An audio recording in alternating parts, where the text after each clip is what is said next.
Bonjour, mesdames, messieurs, et bienvenue au Soundcheck Podcast Studio encore une fois. Aujourd'hui, content de vous voir à l'écran. Je vous vois pas à l'écran, mais vous comprenez. JF, je recommence ça, c'est pourri. Quoi? Ma TV. Ah oui, OK. OK, thank you. Bonjour, mesdames, messieurs, bienvenue au Soundcheck Podcast Studio. Encore aujourd'hui, une grosse émission pour vous. Content que vous soyez là. Et pour ceux qui veulent nous suivre, abonnez-vous sur nos réseaux sociaux, Facebook, Instagram, TikTok, Steven Bilodeau, humoriste. Et allez consulter tout le contenu, tous les épisodes gratuits sur la chaîne YouTube, le Soundcheck Podcast. On est présentement dans les studios de TVC Basse-Lièvre, où l'épisode va être diffusé. Consultez la programmation ainsi que sur ma TV. C'est le bon mot. Et aujourd'hui, d'entrée de jeu, je vous présente mon invité, Jean-François Noël. Bienvenue au Soundcheck Podcast Studio. Salut, Steven. Très content de te recevoir ce matin. On dirait que ça commence un peu différemment. C'est rare que je reçois un padré retraité des Forces armées canadiennes dans un sous-sol d'église. Parce que les studios TVC Basse-Lièvre, c'est dans un studio d'église. Comment tu te sens d'être dans la maison du Seigneur? Ben, écoute, c'est un moment sacré qu'on va vivre ensemble. Ouais. Où je pense que quand il y a de la vérité, il y a de l'authenticité, il y a quelque chose de beau. Mais j'avais un sourire en coin là, quand j'ai mis l'adresse dans mon GPS, puis là, je voyais l'église au loin. Puis là, je disais, c'est pas mal proche de l'église, ça. J'ai dit, es-tu en train de je me fais-tu piéger, moi, là? Oui, là? exactement. Un aumônier. C'est ton extrême onction qu'on prépare aujourd'hui. Qu'est-ce que c'est un padré dans l'armée? C'est quoi les fonctions? Écoute, un aumônier, clairement, là, je te dirais que t'es en charge du bien-être spirituel puis religieux des militaires. Tu sais, c'est une dimension encore présente. T'as des militaires qui vont se marier, qui vont s'engager. Fait que t'es présent auprès d'eux, puis le bien-être des militaires aussi. Fait que t'interviens dans la chaîne de commandement à certains moments pour des fois faire connaître une situation d'un membre, puis donner des conseils à la chaîne de commandement sur qu'est-ce qui pourrait être mis en place pour le supporter. Fait que tu étais un peu un conseiller spirituel, mais un conseiller aussi auprès de la chaîne de commandement pour faire valoir des particularités, des problématiques auxquelles le commandement doit être sensible. Exact. Okay. Tu sais, je te dirais, le fait d'être un aumônier, tu avais accès à tout le monde. Fait que, tu sais, je portais un grade, le grade de capitaine, mais tu as accès aux soldats, tu as accès au commandant. Puis quand tu sais à quel point, comment c'est difficile pour un soldat, que ça se rende jusqu'au commandant, sa préoccupation, ben, tu te dis, tu peux être un facilitateur sur des fois, advocate, là, comme on dit, là, de défendre quelqu'un, puis amener un point sur la table, puis dire, hey, puis, fait que c'est ça. Peux-tu nous donner une situation concrète sans nous nommer de nom, un peu une situation où est-ce que tu as pu intervenir auprès de la chaîne de commandement pour favoriser le membre? Écoute, il y en a plusieurs, mais celle qui me vient plus à l'idée, c'est souvent celles qui ont été les plus compliquées. Ouais.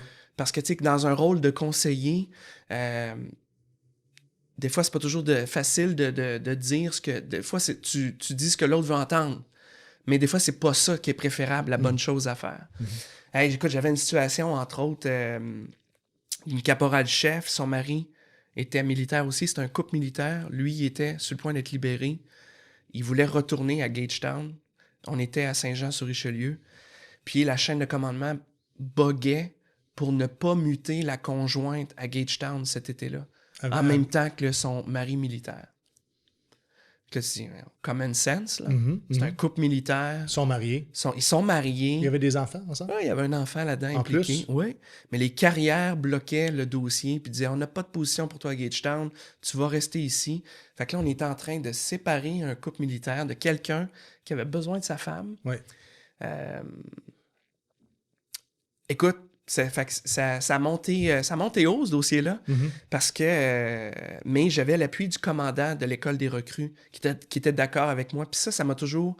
C'est pas tous les commandants qui étaient capables de se mouiller pour dire « Hey, c'est vrai, on va brasser les cartes. Le statu quo, ça marche pas, cette situation-là. » C'est une exception.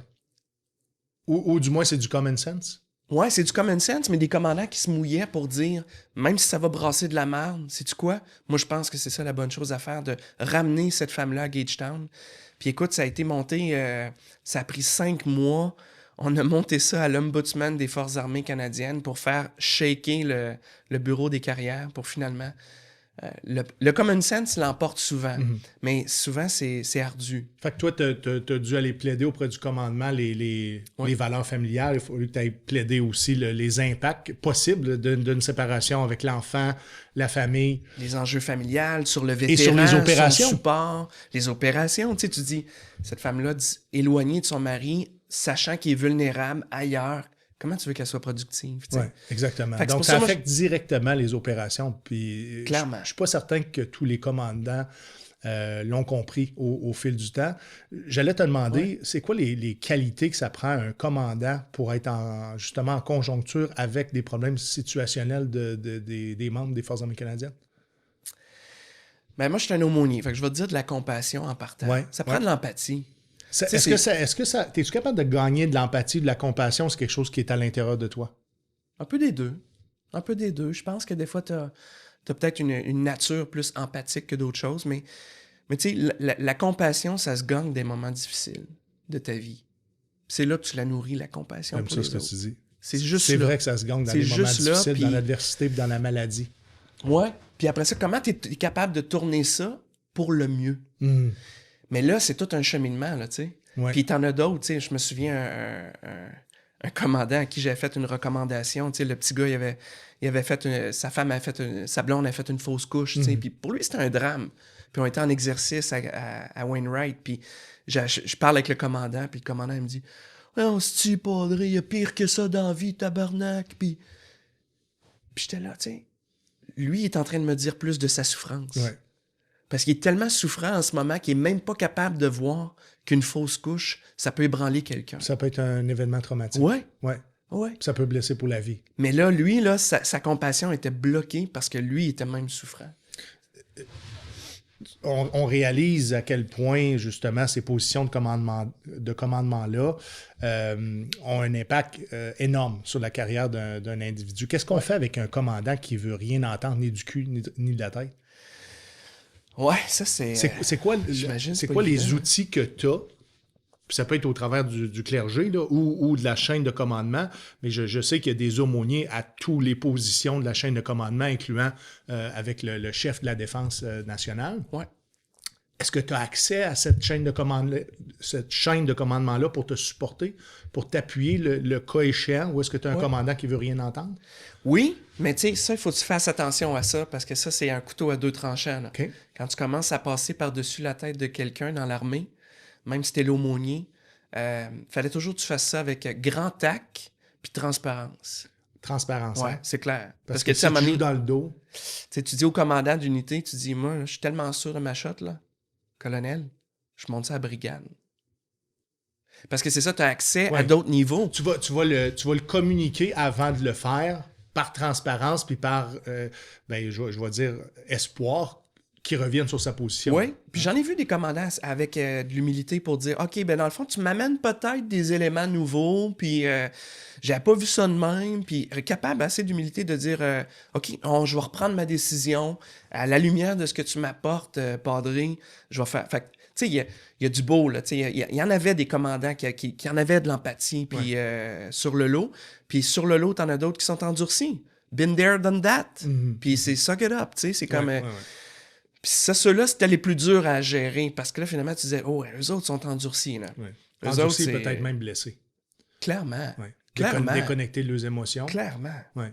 Clairement. Parce qu'il y a un travail très exigeant à faire, de mener à bien toutes les opérations. Ils ont beaucoup de gestion de personnel à faire, oui, par une chaîne de commandement interposée, mais c'est eux qui vont donner la direction, le commandement, et vont en découler des problématiques comme monsieur, madame, tout le monde dans la vie de tous les jours. Tu sais, d'arriver, de faire une fausse couche, ça arrive à plusieurs personnes. D'avoir un décès dans la famille. Puis j'imagine que c'est un de tes rôles aussi d'accompagner ceux qui veulent être accompagnés parce que c'est toujours sur une base volontaire. Hein. Tu sais, quand on parle d'un... Premièrement, c'est quoi la différence entre un aumônier et un padré? Ben, historiquement, c'est parce que c'est le terme padré qui a resté dans l'armée. Parce qu'à l'époque, tout le monde, les aumôniers qui étaient prêtres, fait qu'on les appelait des pères. Puis en latin, c'était padré. Fait que ça veut dire ça. Ça veut dire père. Tu joues le rôle de père auprès des militaires. Fait que ça, c'est resté. Mais là, dans les aumôniers, écoute, il y a toutes sortes surtout dans l'aumônerie canadienne, on est extrêmement diversifié. Tu sais, il y a eu une époque où il y avait juste des aumôniers catholiques, des aumôniers protestants. Ça, c'est tous des aumôniers chrétiens. Mais je te dirais que dans les... Toi, t'es de l'allégeance chrétienne? Oui, allégeance chrétienne, catholique. Mais là, encore là, il y a tellement de nuances. C'est un monde, la religion. Comme tu dis, t'es aumônier catholique, mais là, moi, je suis pas un prêtre. Vois-tu, je suis pas un prêtre. J'ai fait mes études pour devenir prêtre, mais j'ai quitté parce qu'à un certain moment, je me suis dit, sais-tu quoi, le célibat?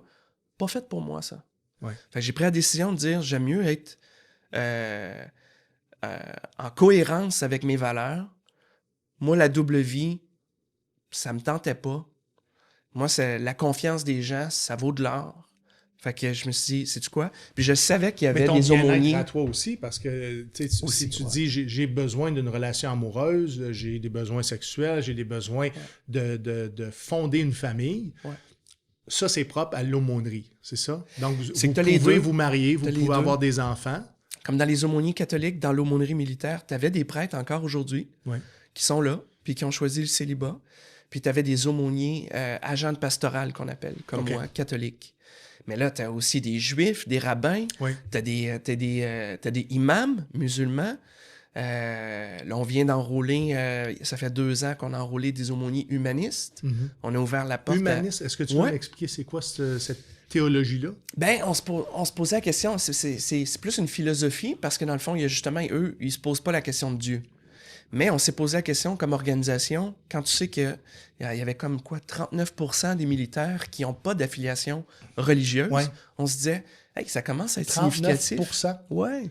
Et j'imagine que le chiffre est plus haut chez les Canadiens français? C'est une bonne question. Parce que j'ai l'impression que le Québec, du moins les Canadiens français, ont pas rejeté nécessairement leur religion, je vais dire, au baptême, mais en font pas d'une pratique, ne veulent pas l'implication de la religion non plus dans l'État. Ouais. Au Québec, c'est amour-haine, hein? Oui. Parce que c'est sûr que ça clash l'histoire québécoise avec le monde du reste anglophone, parce que faut que tu comprennes que, tu sais, dans la minorité francophone à l'époque, la seule institution qui était capable de chapeauter pour préserver le peuple canadien-français, c'était l'Église, qui avait une structure, qui avait des pouvoirs, qui avait une crédibilité, une légitimité. Fait que c'est un devoir de colonisation aussi, parce que je pense que c'est le rôle un peu qu'on avait donné à l'Église de coloniser, en fait, de faire en sorte que comment je pourrais dire, le développement de la colonisation se passe, comment je pourrais dire ça, ça faisait partie dans un environnement, comment je pourrais dire ça, c'est que l'Église avait encadré un peu les mœurs dans le développement de la colonisation. Hein? Carrément. C'est un peu le rôle que ça a joué. Carrément. Fait que c'est comme si l'institution a supporté, puis c'est pour ça qu'on a mis l'emphase autant sur la fécondité. Tu dis, on a une minorité, là. Fait que si on veut se défendre, fait que ça a pris autant de place. Puis, fait que c'est l'amour-haine au Québec avec la religion, parce que c'est à la fois une institution qui nous a permis de se démarquer, puis d'émerger comme minorité dans un monde canadien-anglais. Mais ça vient avec, comme n'importe quoi, ça vient avec ses côtés obscurs. Il y a eu des abus de pouvoir, des abus sexuels. Il y a eu des... Fait qu'on est... Puis des fois, je trouve qu'on n'a pas ce recul-là de... En quoi ça a été un gain aussi? En quoi ça nous a façonné comme société? En quoi on est fondamentalement encore très chrétien? Moi, puis c'est une réalité que j'ai toujours trouvé beau chez les Québécois. T'as beaucoup de monde encore aujourd'hui qui vont dire moi, je suis croyant, mais pas pratiquant. Mais moi, là, ça, je trouve ça beau. Mais en même temps, il veut juste me dire qu'il va pas à messe. OK, parfait. Mais quand tu me dis que tu es croyant, là, c'est quoi qui t'habite? C'est quoi tes convictions? En fait, de croire, je pense, à la base, indépendamment des religions, c'est de croire à une vie après la mort.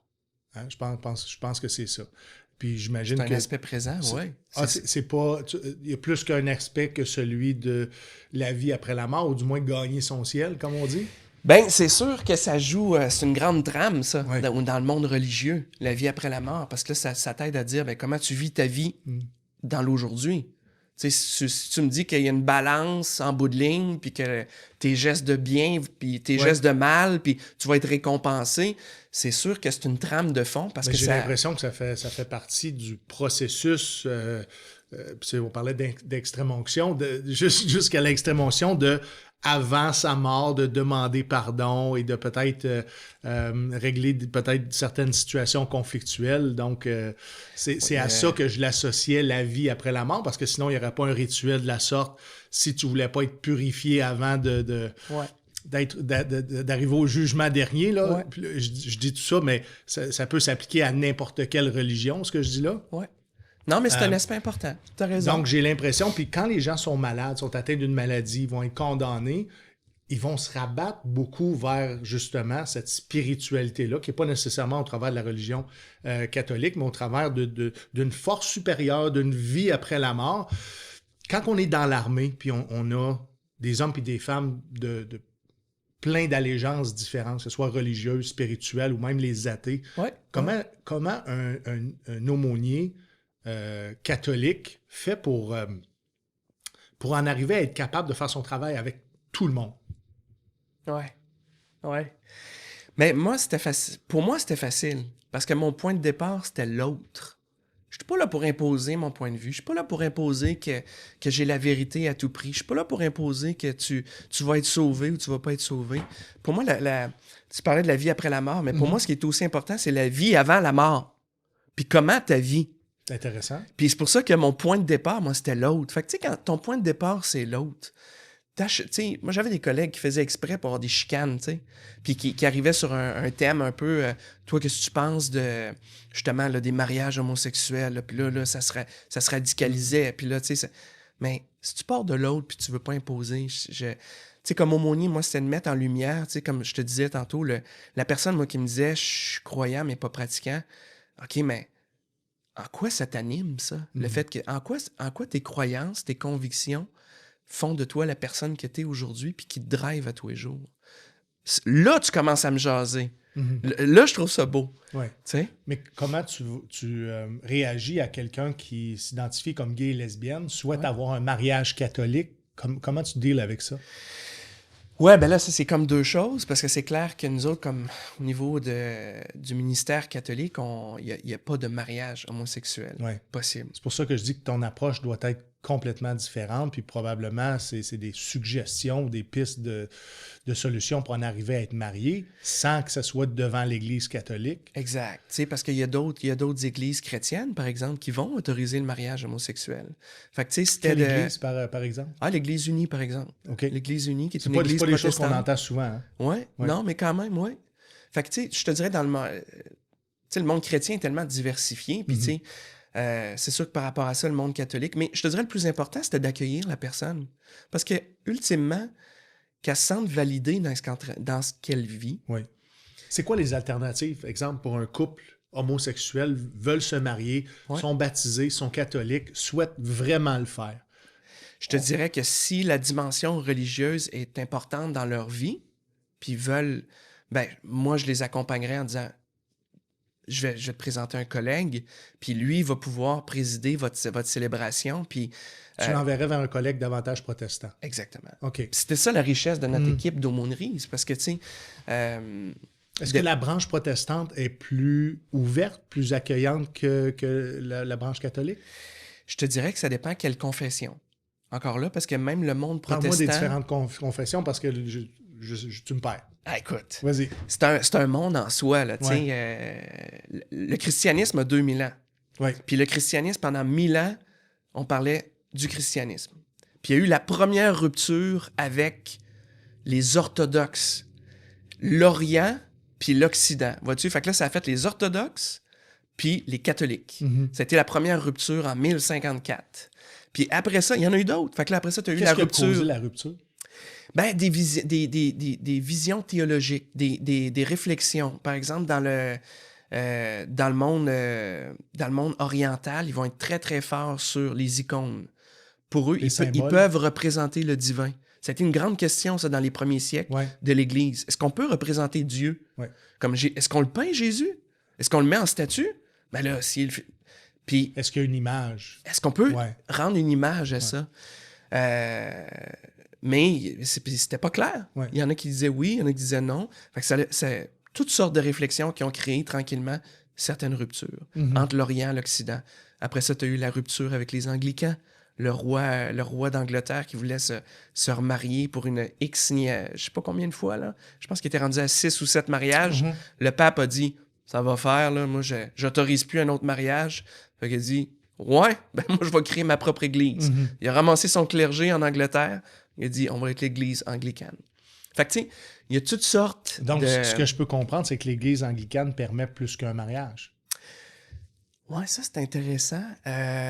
Puis si oui, pour quelle raison? Mais ils vont autoriser quelqu'un qui s'est marié, qui se divorce, puis qui veut se remarier. Ce qui n'est pas possible dans la religion catholique. Exact. Okay. Là, ils vont l'autoriser.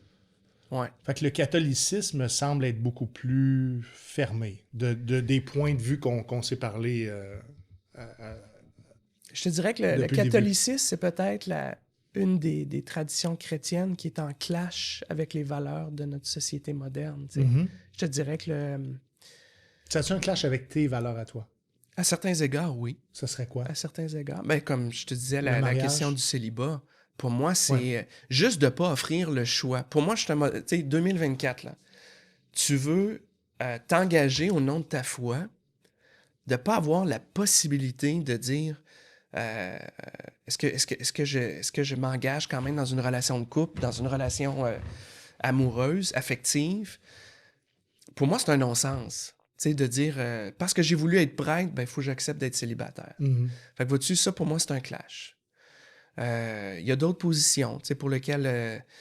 c'est ça. Mais tu finis par faire la part des choses, tu sais. Être un croyant, être chrétien aujourd'hui, dire les enseignements de Jésus ont une place dans ma vie puis dans mon quotidien, c'est une chose.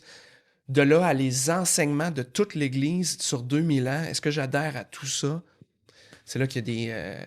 tu sais, tu chemines puis de manière tu remets en question des choses. Justement, est-ce que tu remets en question ta foi quand tu entends justement que des individus ont créé, pas au nom de l'Église, là, mais étant des serviteurs de l'Église, des sévices sexuels ou peu importe? Est-ce que ça remet ta foi en question? Ça ébranle, c'est clair. Tu sais, quand tu es un idéaliste, puis que finalement, tu penses que ces choses-là, c'est pas présent autant, puis là, tu sais, à un moment donné, ça pète ta bulle. Tu te dis, OK. C'est toujours scandalisant de... Tu sais, le mal, ça fait beaucoup de bruit. Fait que quand tu as des collègues comme ça, tu sais, même moi dans l'armée, il y a une couple de fois, là, tu sais, des jokes en disant toi, padré, on sait bien que les enfants, puis... Mais tu pourrais les appeler des ex-collègues. Parce qu'il y en a plusieurs qui ont été, je vais dire, radiés. Oui, OK, oui, il y en a eu. Il y en a eu.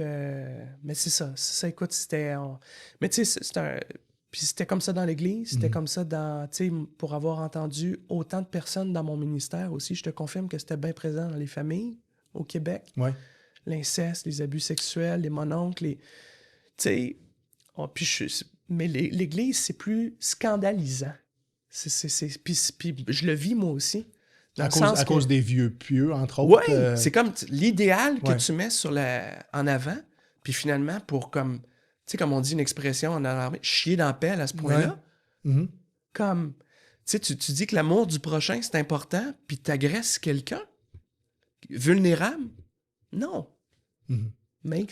Ça fait pas de sens. Ça fait probablement pas de sens de penser que, je vais dire, Dieu n'a pas intervenu pour ne pas que le sévice m'arrive. Je vais dire ça comme ça. Ça doit être difficile à penser que Ouais, ça, c'est une grande... Écoute, le Steven, Seigneur a abandonné... T'es presque un théologien, là. Ben, je vois. Parce que tu sais que ça, c'est une grande question théologique. Parce que, tu sais, devant le mal, c'est une grande question. Il est où Dieu là-dedans? Puis, moi, je pense que... Puis, encore là, c'est un discours théologique de centaines d'années, là, ce qu'on se dit là. Mais si l'être humain, vraiment, on a été libre, si cette liberté-là nous a été donnée de faire le bien et le mal, puis c'était ça, là, le fameux péché originel, c'est de ne plus faire la distinction entre le bien et le mal. Mais je pense que cette liberté-là nous est donnée. Puis avant de critiquer Dieu ou se poser la question, il est où Dieu? Je ne le sais pas, honnêtement. Je vais avoir des réponses au ciel, peut-être, là, mais je les ai pas toutes. Mais tu n'as pas besoin non plus de les avoir? Non, parce que ça me fatigue, par contre. Tu as la foi. Ça me fatigue, oui. C'est drôle que la religion, puis peu importe la religion, les religions te demandent d'avoir la foi avant même d'avoir prouvé leur valeur. Ça, c'est vraiment drôle. Parce qu'ils vont dire, j'ai perdu la foi. Ça veut dire que tu l'avais. Mais ce serait intéressant de dire, venez vers nous, vous allez gagner la foi. Et là, que la religion te prouve à toi que la religion a vraiment un impact positif, indépendamment de la religion. Ouais. Donc, je trouve ça drôle que chaque religion demande d'avoir la foi systématiquement quand on est capable de reconnaître que, justement, s'identifier une puissance supérieure qui n'intervient pas dans peu importe quel domaine de la criminalité, c'est un non-sens. Et là, les gens peuvent perdre la foi. Est-ce que toi, tu as un rituel quand tu sens que ta foi est ébranlée? As-tu quelque chose? As-tu des prières à faire? Est-ce que tu comprends-tu ce que je veux dire? Écoute, moi, je suis plus le même aumônier que quand je suis rentré en 2008 dans les Forces armées. On doit dire que tu t'es retraité, tu as fait 16 ans dans les Forces armées canadiennes, tu es allé jusqu'au rang de lieutenant-colonel. Donc, au niveau des fonctions d'aumônerie, tu as quand même été très proche du plus haut commandement. Pour les gens qui se demandent, tu viens de la ville de Québec aussi. Oui. Donc, je veux savoir si tu as un rituel quand ta foi semble être ébranlée. Je te dirais... Ben, comme en m'en venant tantôt, j'ai écouté de la musique. J'aime les chants monastiques. Ça me détend. Ça t'apaise. Ça me ground. Quand je sens l'anxiété monter, là, ça, c'est une richesse de mon parcours spirituel, parce que j'ai découvert ça, les chants monastiques, puis c'est encore quelque chose qui m'apaise beaucoup. Mais... Est-ce que tu as fait du monastère? Est-ce que tu as fait des retraites dans des monastères? Oui. Okay. Puis sais-tu quoi? J'ai même invité des militaires dans les... Moi, pendant au moins 3 ans, j'avais créé une opération monastique. Parce que je me suis dit, si moi, ça me fait du bien, pourquoi pas élargir ça à d'autres? C'est le principe du show du souvenir. Ah, ben vois-tu? Exactement. Si ça me fait du bien, je vais le proposer aux autres. Pourquoi pas? Ouais. Puis je vais voir comment la réponse. Ouais. Puis écoute, c'était 10, 12 personnes. Puis finalement, on allait ensemble une fin de semaine au monastère. Puis ça a été supporté par la chaîne de commandement. Puis moi, je disais, puis ce qui est le fun d'un monastère, c'est justement, c'est en silence. Ouais. Fait qu'il n'y a pas d'affaire genre de... Tu vas à la chapelle, tu vas être vas-y. Tu veux pas y aller? Je ne porterai pas un jugement, là. On est là. Il y a un moment d'intériorité. Tu sais, c'est dans le religieux, il y a le spirituel. Ouais. Puis moi, mon parcours religieux m'a permis de faire valoir ces choses-là. Tu sais. Une expérience comme ça, spirituelle, à des militaires, puis qui dit, hey, ouais. Puis ça a été des moments, là, vraiment... ça a été des beaux moments, ça. Est-ce que j'ai envie de te demander, est-ce que tu t'adresses à Dieu vocalement? Est-ce que tu le fais pour t'entendre? Ouais. Ou tu le fais à l'intérieur de toi sans que tes lèvres bougent? Je l'ai fait les deux. Pendant plusieurs années dans ma vie, je t'avoue que la prière, tu sais, il y a des livres pour t'aider à prier. La liturgie des heures, que ça s'appelle. Puis là, tu peux faire ça. Ça s'inspire de la liturgie monastique. Okay. Le matin, le midi, le soir, avant de te coucher. Ça, c'est quelque chose, écoute, à un moment donné, là, quand j'ai mes années de formation au séminaire, je pouvais faire là, 2h30 de prière dans une journée. Tu es allé au séminaire de Québec? Bien, j'étais dans une communauté religieuse, oui. Mais la formation, c'était en lien avec le séminaire puis l'Université Laval. Okay. Où tu as fait ta formation en théologie? À l'Université Laval. L'Université Laval, ouais. Maîtrise? J'ai fait le bac en théologie. Oui. Puis après ça, ma maîtrise, c'est arrivé plus tard dans mon parcours militaire. Puis là, ça a été plus une maîtrise en éthique, l'éthique militaire.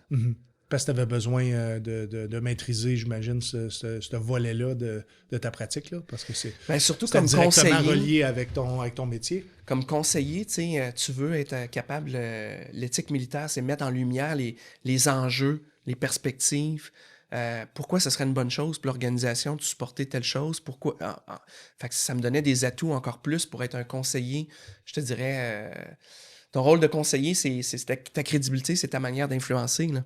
Fait que plus t'es compétent dans ça, puis que t'amènes les points d'une manière que le commandant fait « Ouais, sais-tu que c'est ça? » Est-ce que dans l'armée, comme aumônier, tu avais une responsabilité d'enseignement ou d'aller essayer de chercher des fidèles? Enseignement, oui. Aller chercher des fidèles, non. Peut-être, je pense qu'il y a des aumôniers qui se donnent toujours le mandat d'aller chercher des fidèles, Ouais. là, sauver Comment des on âmes. appelle ça, aller chercher des fidèles? On appelle ça de... Du prosélytisme. Ouais, Ouais, c'est ça. OK. Exact. Prosélytisme. Fait que là, dans le fond, tu sais, À la recherche des disciples, mais en même temps, être ouvert à ceux qui sont peut-être pas de cette confession-là d'adhérer. C'est ça, Ouais. exact. Mais enseigner, oui. Tu sais, c'est sûr que, je te dirais que l'enseignement des aumôniers, mettons, dans les grandes guerres, où il y avait peut-être plus d'éducation religieuse Ouais. à l'époque, mais ça s'est perpétué. On appelait ça le Padre Hour, la session de l'aumônier. Mhm. Puis, moi, je trouvais que c'était des plateformes privilégiées pour connecter avec la troupe. Ouais. Puis, Mais en même temps, moi, pour l'avoir vécu, quand tu as tes boss debout en arrière qui respirent fort, ouais, puis qui ne souhaitent pas avoir de questions, puis qu'on passe à d'autres choses, ouais. plus difficile de s'ouvrir puis de communiquer. Ouais, mais J'ai tu sais, vécu comme ça je suis toute ma d'accord avec carrière. toi, Steven. Puis ça, c'est vrai pour, tu sais, quand il y avait un temps nord là, avec un général, c'est la même chose. Tu sais, tout le monde ferme sa gueule, puis y a-tu des questions, puis... Mais si on avait eu des activités de pastorale sur une base volontaire, tu sais très bien que les militaires, pour se sauver un peu du travail très physique, auraient probablement pris cette heure-là. Tu sais. Je ne sais pas comment on pense de favoriser une ouverture, un lien de confiance, mais on ne l'a jamais fait correctement, à mon avis, à moi. Ben, écoute, sans dire que même si les gens s'empêchaient des fois de poser des questions, tout ça, puis t'as tes boss, tu sais, je pense à un moment donné, quand j'étais à l'arrière-garde au 2e bataillon, tu sais, ceux qui étaient restés, c'était beaucoup de monde qui avait testé positif à la drogue. Mm-hmm. Puis une des sessions d'aumônier que j'ai faites, j'ai dit, sais-tu quoi? On va en parler. On va parler de la dépendance. Puis j'ai fait venir un ancien toxicomane. Puis... Il n'y a rien de plus fort que du témoignage. Exact. Ouais. Exact. Fait que tu sais, je me dis, même si les gens n'ont peut-être pas posé les questions qu'ils voulaient, ils ont entendu quelque chose. Mm-hmm. Puis quand il y a de l'authenticité, ça fait son bout de chemin. Oui. Fait que c'est pas toujours parfait. Des fois, tu aimerais ça avoir justement des plateformes, mais tu sais, ces plateformes-là de vérité que les gens posent, c'était dans le bureau one-on-one que ça se faisait. Mais ils savaient que tu existais. Il y avait déjà un premier contact Exact. avec toi. Tu t'es présenté, puis tu te présentais comme quelqu'un, comme monsieur, madame, tout le monde, parce qu'en apparence, ta vie est comme monsieur, madame, tout le monde. Mais carrément. T'es pas un surhomme parce que t'es un aumônier, tu sais. Mm-hmm. Mais ça, il y a un petit stéréotype là-dedans. C'est comme si les gens ils disent t'es un aumônier, toi t'es connecté, tu briseras toi. jamais, toi. Toi t'es connecté, toi, Ouais. c'est ça. Mm-hmm. T'es plus proche du bon Dieu là, que nous autres. Puis je suis comme, non, t'es peut-être plus proche que moi. Mm-hmm. Puis c'est ça. Puis si tu brises, ça, je l'ai senti, cette pression-là aussi, de dire, si toi t'as le bon Dieu de ton bord, je veux dire, qu'est-ce qui peut t'arriver, toi? Ouais. Mais, tu sais, les épreuves d'une vie, là, ça va pas en... Tu partages les mêmes que n'importe qui. Ben oui. Ouais. Ben oui. Et une des épreuves que tu as eu à faire face, c'est lors de ta sortie, tu me confies en pré-entrevue que les gens te contactent encore Ouais. pour justement parce que tu es une personne de confiance, on va Ouais. dire ça comme ça. Et à un moment donné, tu m'as dit que tu as brisé suite à un message. Tu veux-tu me le raconter? Ouais, mais c'est ça. Tu sais, je pense que c'était un moment de ma vie où ça fait quand même quelques années de ça. Ouais. Puis moi-même, j'avais besoin d'aide pour moi-même. Tu sais, puis à un moment donné, là, c'était là, tu sais, l'aumônier, c'est une chose de penser aux autres puis d'être toujours tourné vers les autres. Mais à un moment donné, c'est là, c'est Jean-François pour Jean-François, là. Mais c'était dur pour moi quand j'étais là en thérapie de groupe parce que ma nature était de vouloir aider, pareil. Puis c'était difficile pour moi de dire, hey, je suis là pour moi-même, tu sais. Puis, puis les médias sociaux, il n'y a plus de frontières, tu sais. Fait qu'à un moment donné, un soir, je reçois un message là, dans ma boîte de courriel, puis c'était un vétéran. Moi, j'étais encore actif, mais lui avait quitté. Puis il était tombé dans une rechute de cocaïne, il cherchait de l'argent. Puis il m'avait demandé, tu sais, toi, t'es un bon gars, tu vas pouvoir m'aider, j'ai besoin de temps, sinon, moi, je me fais à mes jours, puis tu sais, quand c'est ce genre de situation, ça use. Puis à un moment donné, j'étais capable d'en donner, puis j'étais capable de gérer ce stress qui vient avec ça, de comment j'interviens. Il voulait de l'argent. Hein? Ah, il voulait de l'argent, puis c'était le coup de la menace, mais tu sais, la menace pour le suicide, tu sais, c'est toujours dur à dealer. Puis la réalité du suicide, c'était présent dans ma famille. Moi, j'ai perdu ma mère par suicide. Fait que là, c'était une trame, là. Ça venait me chercher d'un trip, tu comprends-tu? C'est de la manipulation. C'était de la manipulation. Ouais. Non, mais toi, tu le comprends très bien. Lui, là, c'est peut-être pas. Peut-être c'est... Si tu es conscient, si tu es inconscient. Sous l'effet. Mais en même temps, là, j'ai une responsabilité. Ouais. Fait que, tu sais, appelle la police, je fais ce que j'ai à faire. Ils l'ont retrouvé. Il a été envoyé à l'hôpital. Ils vont prendre soin de lui pour un 24-48 heures. Mais ça m'a questionné sur les médias sociaux. Puis à ce moment-là, j'ai mis fin à mon compte parce que je me suis dit... T'as fermé tes réseaux sociaux, hein? Ouais. Puis pas que je voulais plus donner, mais j'étais plus en mesure de donner. Ça avait trop d'impact sur ma vie à moi, là. T'étais rendu à un point où est-ce qu'il faut que tu te sauves toi Exact. pour être capable de continuer à aider les autres. Tu sais, tu peux plus donner... Ouais. Tu peux pas donner ce que tu as pu... Comment on annonce ça à quelqu'un qui cherche une oreille, qui cherche de l'aide? C'est... encore là, il faut que tu rediriges vers les collègues. Ah ben là, lui, c'est un vétéran. Fait que là, c'est encore plus... Je te dirais, il y a des filets de sécurité bien plus grands que ça quand tu es dans l'armée. Ouais. Parce que là, tu as le service de santé, tu as tous les aumôniers sur les bâches, je peux connecter avec des collègues. À la limite, c'est bien plus facile. Les filets de sécurité sont là. Mm-hmm. Moi, nos vétérans, ça reste que les filets de sécurité sont moins présents. La prise en charge n'est pas la même.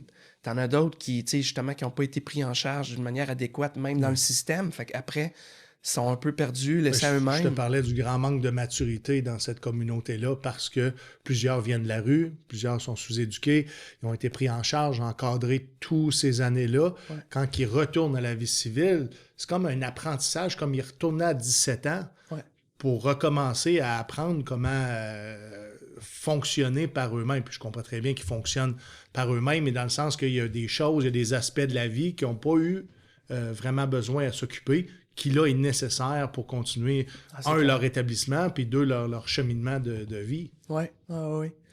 Non, c'est une grosse transition de vie, ça, là. Oui, hein? énorme. Tu sais, quand tu as un cadre qui pense pour toi, puis moi, je le vis en ce moment avec ma transition, parce que là, je me suis posé comme question, je reste-tu dans la région? Mais moi, j'ai 4... Ça, c'est la première question qu'on se pose, je pense. Entre autres, j'imagine. Parce qu'on a le droit, pour les gens qui ne le savent pas, lorsqu'on quitte les Forces armées canadiennes, on a le droit à un dernier move. Parce que des fois, souvent, on a quitté notre ville natale puis on a été vers une autre base au Canada. Donc, ils nous permettent de revenir, si on veut, là, à un point d'origine où est-ce qu'on a servi. Donc, si j'ai commencé à Québec, ils peuvent me renvoyer à Québec. Si j'ai fait un tour à Bagotville, ils peuvent m'envoyer au Saguenay-Lac-Saint-Jean. Donc, mais ça se limite aux endroits où est-ce que tu as servi, en fait. Exact. Mais tu sais, c'est ça, le cadre, imagine-toi, là, moi, tu sais, au même titre que ça me faisait chier, des fois, de me faire dire, tu t'en vas là, puis vas-y, tu t'en vas à Gagetown. Gagetown, tu sais. Mais au même titre que je me disais, waouh, c'est cool, là, je vais avoir la liberté. Mais sais-tu quoi? Depuis que j'ai quitté, puis là, je me pose la question... Je rechange tellement d'idées dans ma tête que je suis en train de... Je me dis, c'était pas si pire que ça, me faire dire où aller. Ouais. Comme, tu sais, la liberté, ça vient avec. Puis là, tu dis, je me pose des questions que je me posais pas, là. C'est quoi je veux? C'est quoi mes besoins? Ouais. C'est quoi j'ai le goût? Et là, tu as le droit. Puis là, j'ai le droit, imagine-toi. Ouais. Sans que personne me dise non. C'est quelque chose, là. Les besoins du service ne sont pas là. Ouais. C'est justement, c'est une reprise du pouvoir, en fait. Ouais. Est-ce que toi, tu aurais souhaité, comme aumônier, puis c'est vrai que les médias sociaux, c'est relativement nouveau, est-ce que tu aurais souhaité un groupe d'entraide ou un filet de sécurité, justement, pour pallier à ce que tu as vécu? D'aider un vétéran qui est plus dans le système, donc de ne plus avoir les mêmes outils d'intervention, versus aujourd'hui, tu es vétéran. S'il y a quelqu'un du système qui te contacte, c'est facile. Tu le renvoies vers un collègue qui est déjà dans le système. Mais si quelqu'un est vétéran et tu es vétéran, tu parles à un vétéran. C'est intéressant. Si tu veux pas faire de la gestion de crise puis de l'entraide à tous les jours, il faut que tu aies une porte à cogner puis dire « Hey, est-ce qu'on peut m'aider parce que je me suis identifié comme un aidant naturel toute ma vie. » Oui. C'est un très bon point. C'était un très bon point. Parce que moi, je l'ai fait. Tu sais, depuis que je fais les podcasts, Libre et sans tabou, le Soundcheck Podcast, je suis davantage impliqué dans la communauté. Les gens me voient comme une personne de confiance. Ouais. Puis se revirent vers moi pour n'importe quoi, que ce soit de la gestion de crise ou que ce soit de l'aide pour une décision par rapport aux anciens combattants. À un moment donné, c'était trop. Je ne pouvais pas être l'oreille de tout le monde. Je ne pouvais pas conseiller tout le monde, même si je l'aurais souhaité. Puis c'est quelque chose que j'adore faire. Ouais. Il a fallu que je mette une équipe sur place pour m'aider à faire de la gestion de crise. Parce qu'à un moment donné, si on veut continuer à servir comme on souhaite le faire, ça va prendre de l'aide. Oui. Écoute, mais ton initiative, là, d'ailleurs, je la salue. Puis je trouve ça... Ben, si tu en as besoin, je peux te prêter mon équipe. En fait, c'est pas mon équipe. Ou je peux peut-être me joindre à ton équipe. Écoute, non, Accepter. Accepter. Ouais. Non, mais j'y songe parce que tu m'en avais parlé au téléphone de ça. Puis moi, je trouve ça tellement beau que tu donnes cette plateforme-là. Le fait que tu aies une tribune comme ancien combattant, comme vétéran, puis toute ta résilience, puis ton témoignage, puis t'amènes une touche d'humour. Ça rejoint des gens, ça. Oui, je pense que l'humour est important dans ce que je fais. Très important. Je pense que ça me donne une nouvelle identité, une crédibilité qui me permet probablement d'avancer dans cette volonté-là, de continuer à servir avec des vétérans, mais en peaufinant mes qualités d'animateur, de podcaster, de chroniqueur. Ouais. Ça met en lumière. Les gens sont fiers aussi. Là. Je suis convaincu que dans la communauté, là, de voir... moi, quand je vois un ancien militaire qui fait son chemin dans l'école de l'humour... Ouais. Comme, c'est exceptionnel, là. Ouais, et dans les médias, parce que je me positionne comme personnalité publique, parce que je fais pas juste de l'humour, je fais de la chronique radio, je suis animateur. Tu sais, combattre les préjugés qui viennent avec, là. Tu sais, puis mettre ça en lumière, puis justement donner une vraie tribune, puis pas avoir peur de dire les choses, mais en même temps de présenter, justement, il y a tellement de choses en arrière-scène dans l'armée. Puis tu as du vécu, tu as du bagage.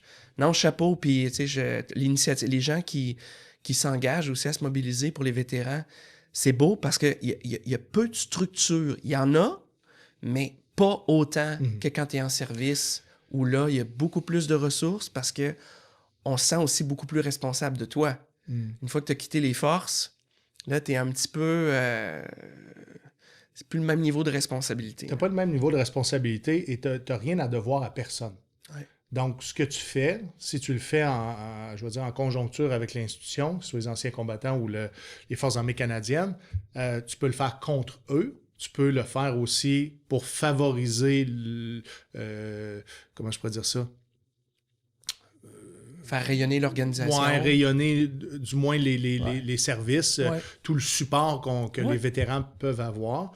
Je ne sais pas si que je m'en allais avec ça, mais...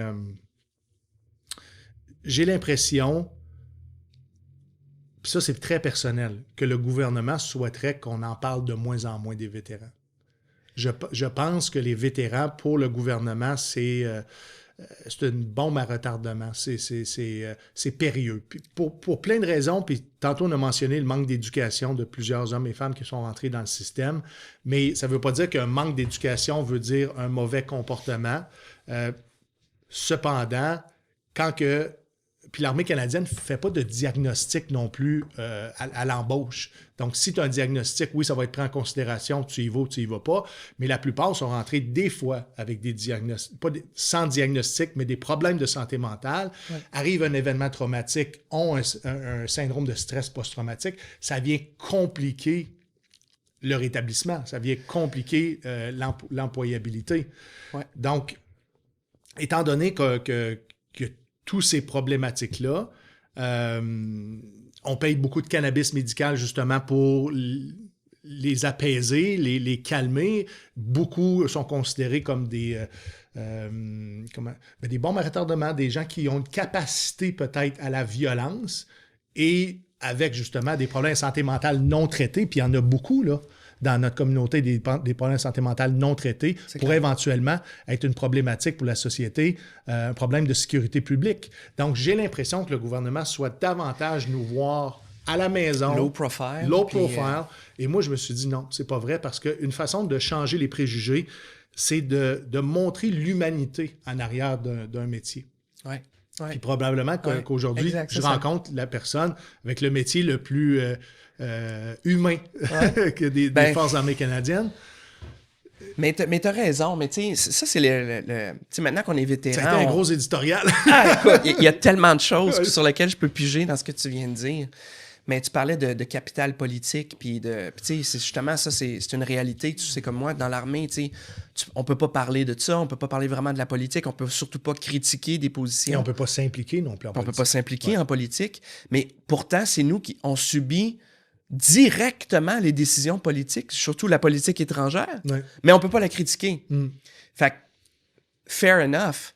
Mais maintenant, mais pourquoi je pense qu'on garde ça caché, c'est que les humains, c'est encore les humains qui payent le prix de la guerre.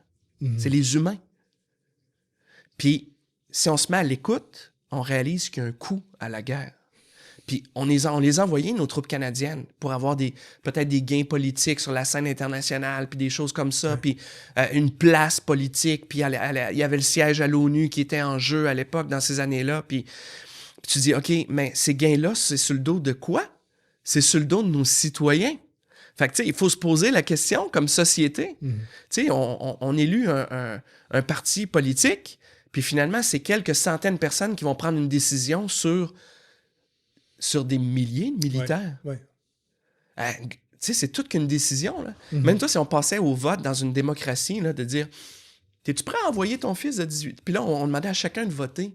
Mais c'est pas comme ça que ça se passe. Fait que, tu sais, nos blessés, ils nous rappellent qu'il y a un coût à la guerre. Que ce soit des blessures physiques, puis encore là, on n'en fait pas encore assez pour eux.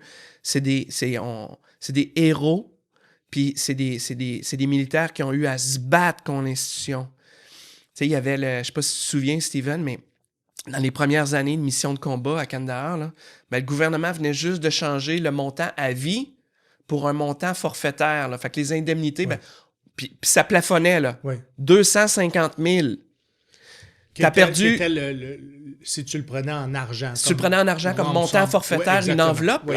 Puis là, tu dis, on a changé cette politique-là alors qu'on s'en allait sur un terrain de guerre. Ouais. Sinon, tu pouvais choisir 1150 $ par mois, clair d'impôt, jusqu'à la fin de ta vie. D'accord. Mais il y en a beaucoup qui ont été diagnostiqués et supportés en fin de vie, là. Oui. Vers l'âge de 60, 70 ans. Puis même à 22 ans, montant forfaitaire, 250 000, tu fais quoi avec ça aujourd'hui? Ben, tu vas faire des niaiseries. Hey. Tu vas faire des niaiseries. Tu vas acheter des biens de consommation. Tu vas vouloir probablement... Puis moi, je m'étais donné comme règle, je ne dépense pas un sou avant que j'arrive à 2 ans après ma sortie. Okay. Je ne prenais pas de décision là parce qu'on m'avait toujours dit...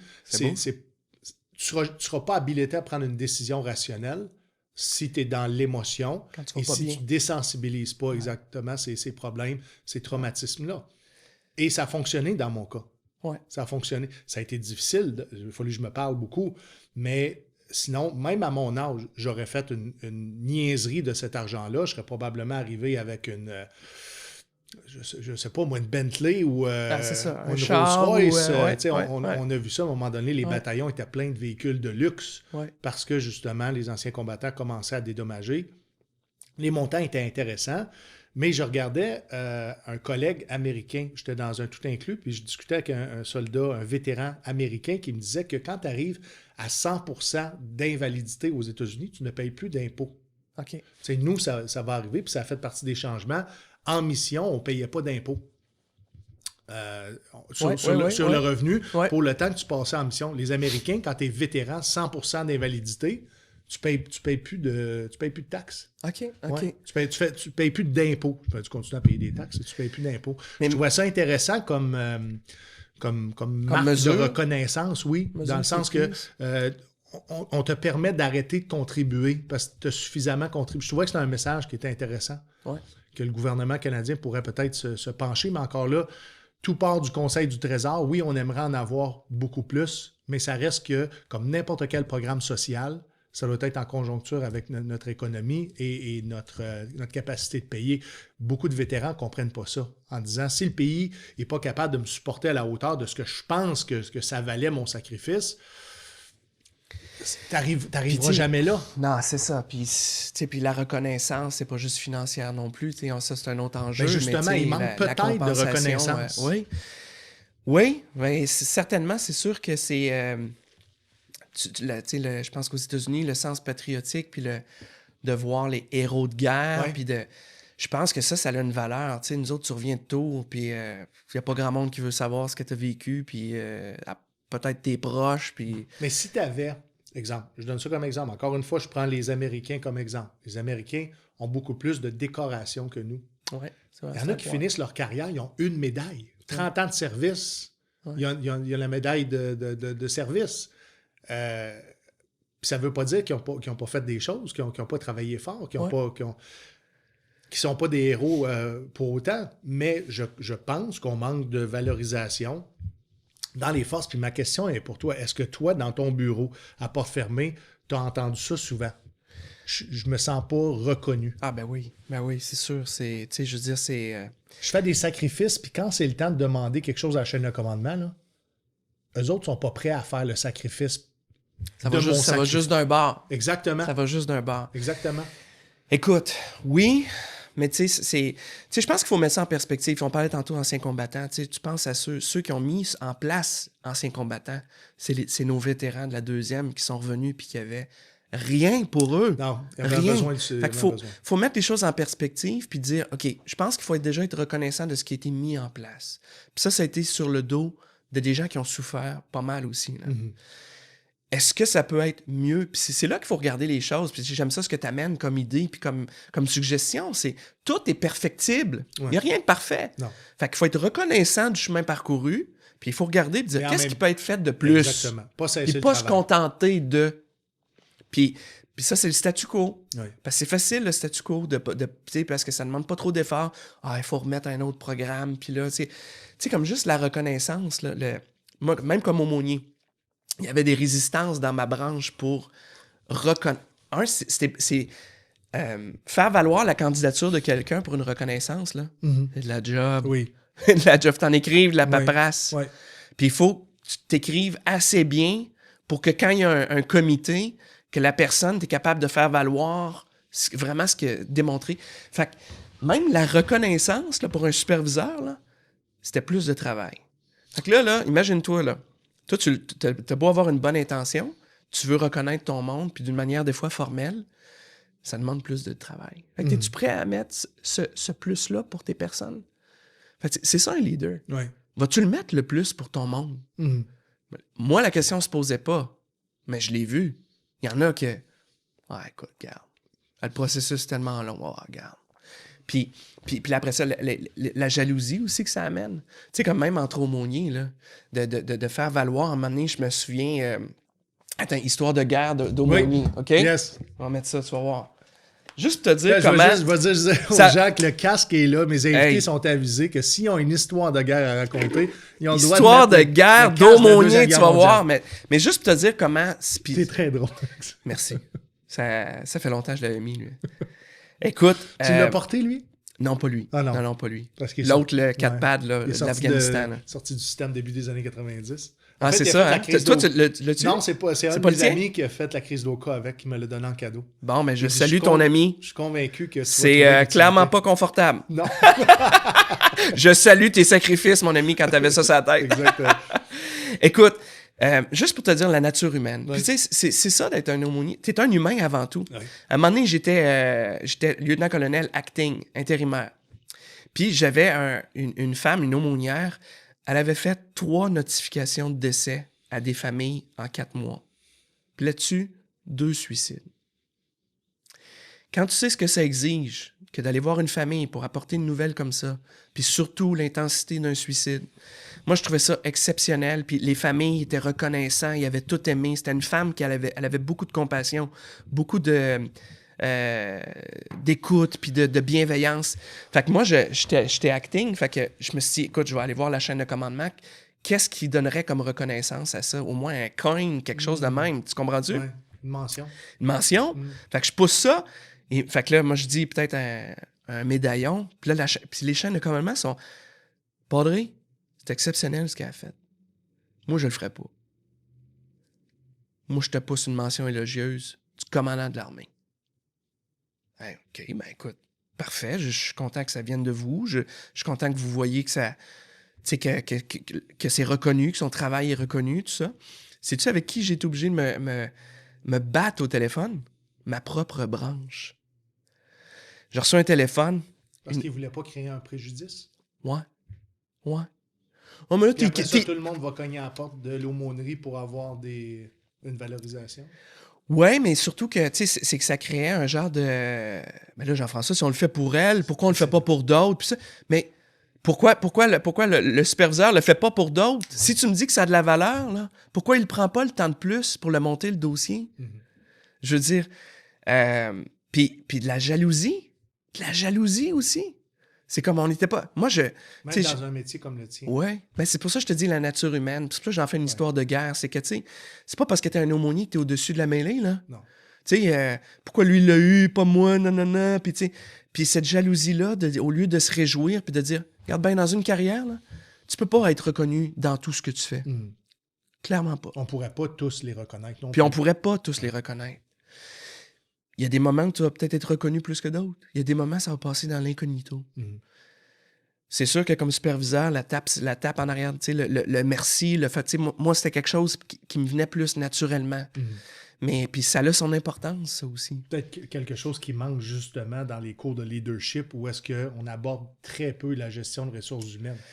Ou si on l'aborde à coup de ordre et contre-ordre. Tu parlais de leadership quand je te disais tantôt, un vrai leader, tu sais, si moi je le sais que mon superviseur, là, il a poussé à paperasse pour moi, là, hey, ça me touche. Ouais. Tu comprends-tu?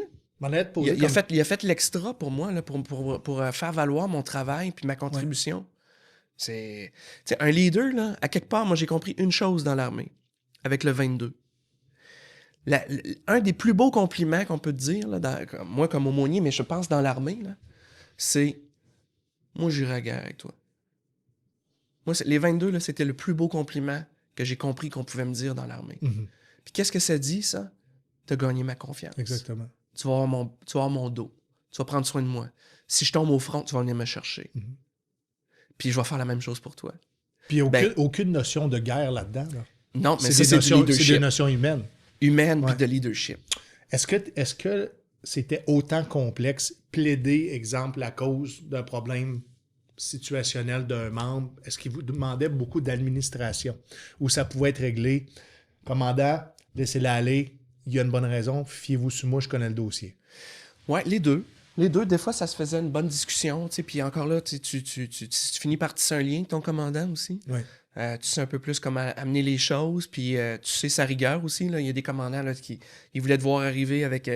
Padré, t'es mieux d'arriver ici avec 3 options. Là. Ouais. 3 options, puis la première que tu me proposes. Puis t'en as d'autres, qu'à un moment donné, c'était plus informel, puis il y avait confiance en toi. Puis...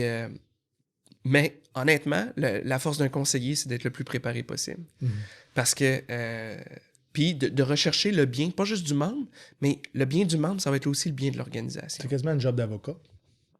Mais tu sais, quand je disais tantôt, le terme en anglais, advocate, là, ouais, à certains moments, là, des fois, je me disais... c'est de la représentativité, dans le fond, des troupes. Ben, il y a bien des sans-voix, Steven, dans l'armée, à cause du grade. Il y a des sans-voix.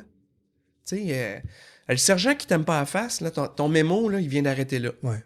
Il se rendra même pas au commandant. Je trouve qu'il y a trop de protocoles. Puis on parlait de reconnaissance, ça nécessite le protocole, la reconnaissance, mais on ne peut pas faire ça.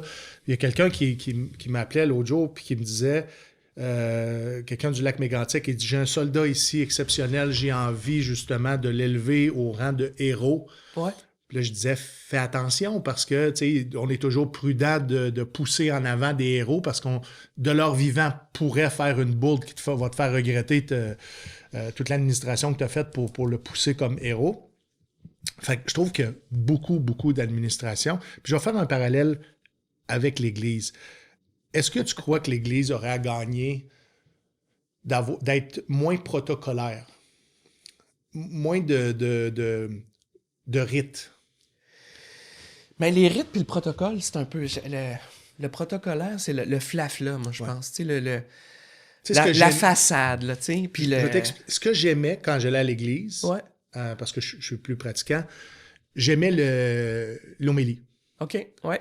Parce que d'une fois à l'autre, c'était jamais la même chose. Ouais. Ça venait du cœur, ça venait des tripes. Ouais. Mais si tu me lisais un passage de la liturgie de la parole, c'est du vomi, là. Et je pouvais le réciter moi-même, j'avais pas besoin de l'entendre. J'ai l'impression que davantage... les églises, indépendamment de l'Église, auraient avantage à offrir du réconfort beaucoup plus humain Ouais. que du protocolaire où est-ce qu'ensemble, on va réciter une prière C'est déjà écrit. Là. et du communier. Je pense que la communion pourrait venir de quelque chose de plus personnel, comme une approche dans un prêtre qui va faire l'homélie. Je dirais que les deux s'opposent pas. Puis je pense que c'est ça qu'il faut faire. Les deux s'opposent pas, dans le sens que des fois, ça fait du bien d'avoir une prière toute écrite parce que j'ai rien qui monte. J'ai juste rien qui monte. Puis là, c'est quoi? Mais tu pourrais le dire. Oui, je Comme pourrais le Mouni, dire. tu pourrais le dire. Ouais, Aujourd'hui, il n'y a rien qui monte. Ouais. Puis juste de parler de cette absence-là de contenu, Ouais. puis d'en donner un sens. Parce que avant de faire ton approche, ton homélie, tu vas dire, bon, j'ai envie de parler de quoi aujourd'hui? J'ai envie de parler de pardon. Parfait. Aujourd'hui, j'avais envie de pardon, mais il n'y a rien qui me vient à l'esprit. Y aurait-tu quelqu'un qui a envie de témoigner? Tu sais, une approche complètement différente. Dans le monde protestant, qui ils s'en vont vont plus de ça. impliquer. La solution vient du peuple. Ouais. Tourne-toi vers le peuple, ça se peut que ta réponse, tu la trouves Dans l'église rituels, c'est sûr et non pas en arrière de l'autel. Dans l'église catholique, nos rituels sont un peu figés. Figés dans le sens du sacré, puis souvent, tout est déjà écrit. Fait qu'on on répète, puis on le redit.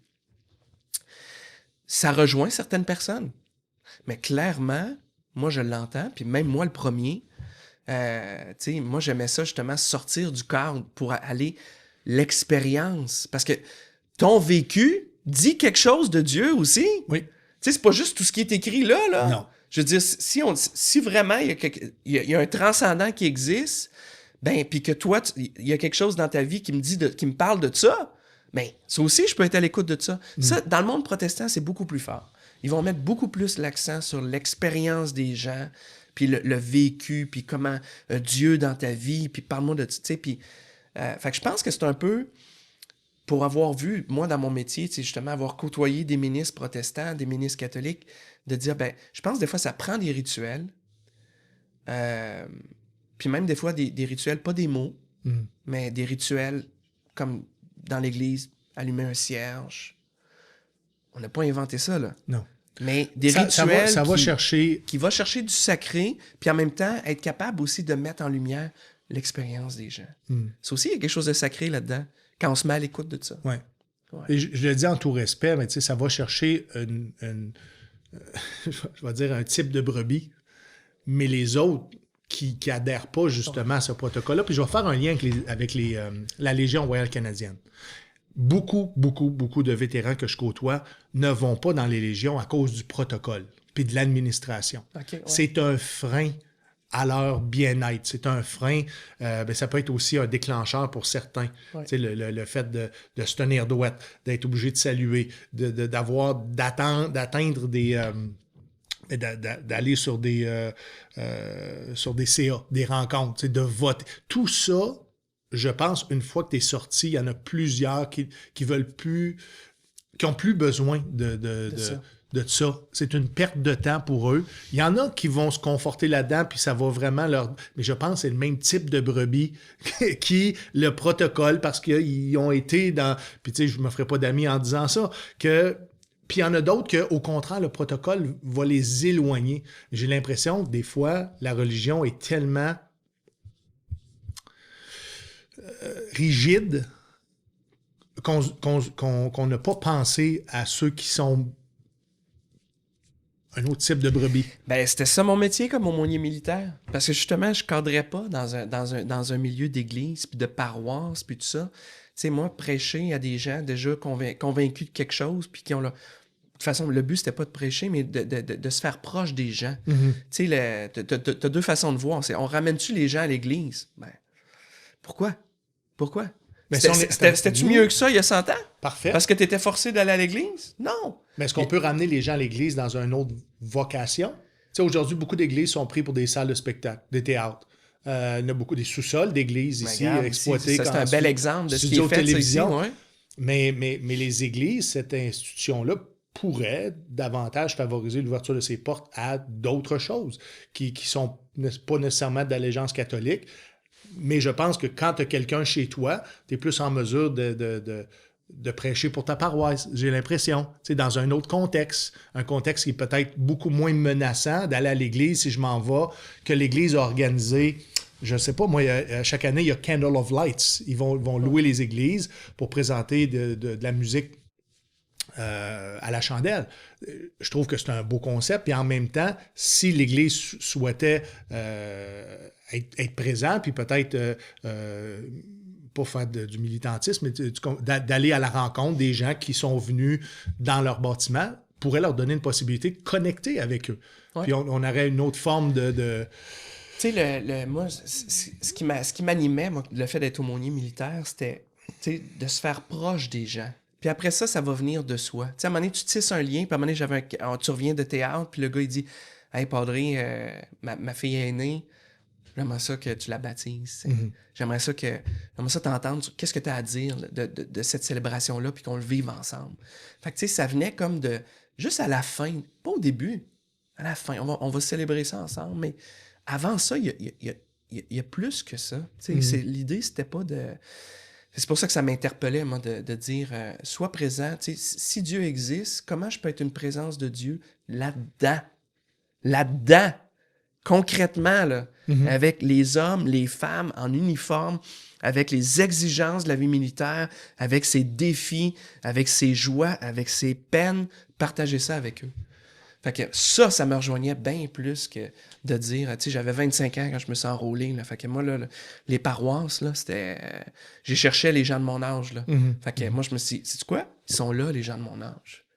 Puis je vais les servir du mieux que je peux. Et tu m'as déjà confié aussi que c'est dans l'adversité, puis dans la mort, dans la maladie, que les gens retrouvent une forme de foi, une croyance. Ben, tu sais, on prend la vie des fois tellement pour acquis. T'sais, moi, j'ai perdu ma mère jeune. Puis des fois, je pense qu'il y a des moments comme ça, il y a des...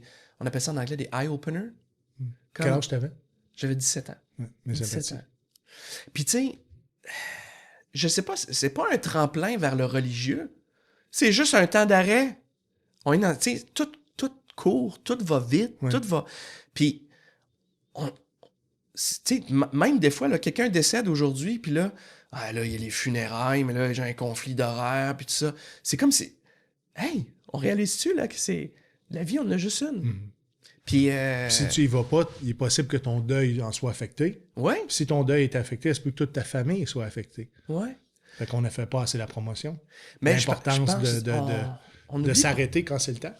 S'arrêter quand c'est le temps. Ouais. Exact. D'avoir des moments de recul.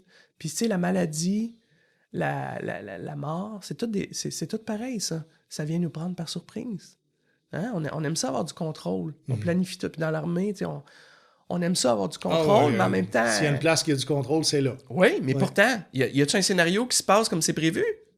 Presque jamais. C'est fou comment on se miroite qu'on a du contrôle, mais qu'en bout de ligne, l'expérience nous dit t'en as pas tant que ça. Il y a des plans B souvent, là.